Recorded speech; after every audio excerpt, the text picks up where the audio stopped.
Emperor Jiajing made a red lead concoction from the menstrual blood of female virgins to prolong his life.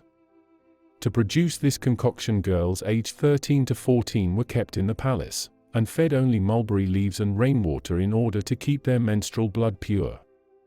The girls were thrown out if they became sick, and were beaten if they rebelled. Furious with his inhuman treatment, 16 women banded together to murder the emperor in his sleep. Throughout Chinese history, the attempted assassination of emperors is not something entirely unheard of, though that of the Jiajing emperor may be one of the most unusual.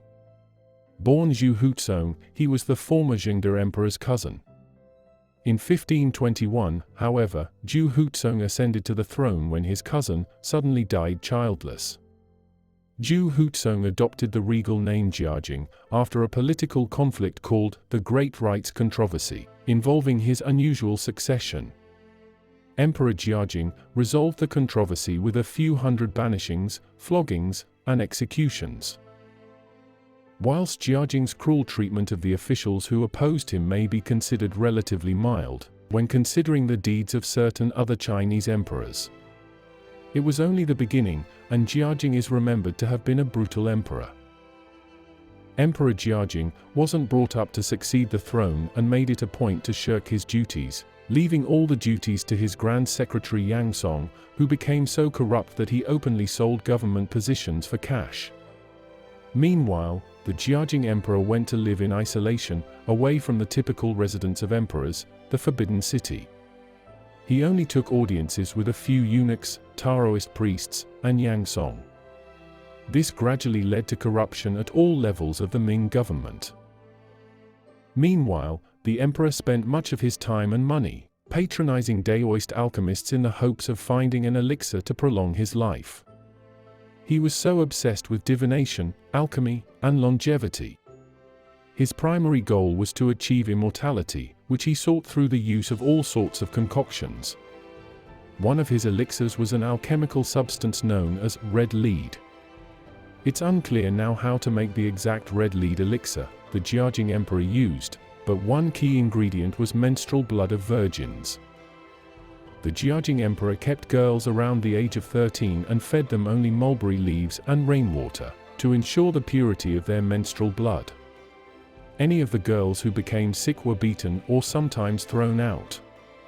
As part of the girls' daily life, they woke up early in the morning to collect dew from the banana trees, and taking it to the Jiajing emperor to drink, another of his methods for longevity. Many of the girls fell sick from cold and were punished for becoming sick. The palace ladies suffered from physical and mental pain every day.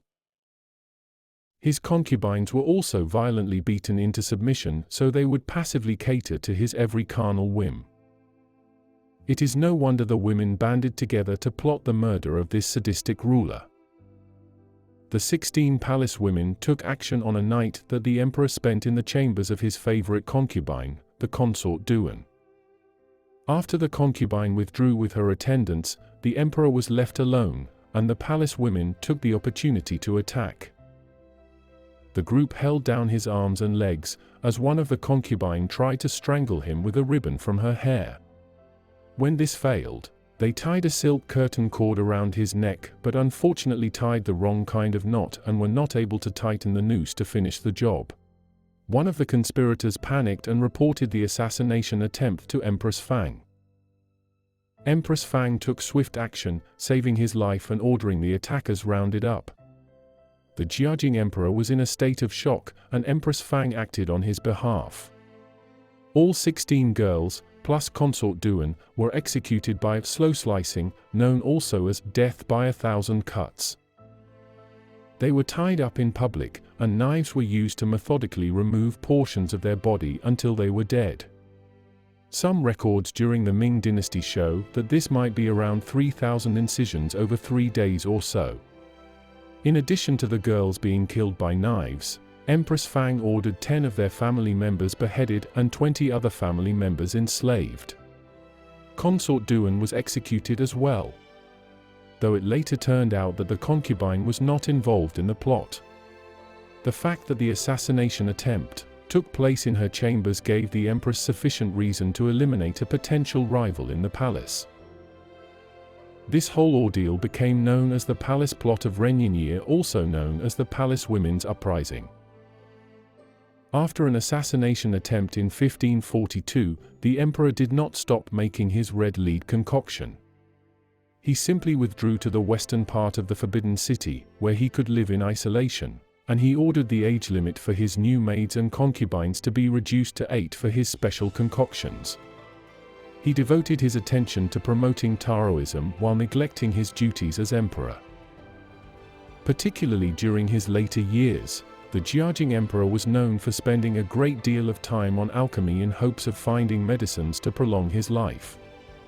He would forcibly recruit young girls in their early teens and engage them in carnal activities in hopes of empowering himself, along with the consumption of potent elixirs.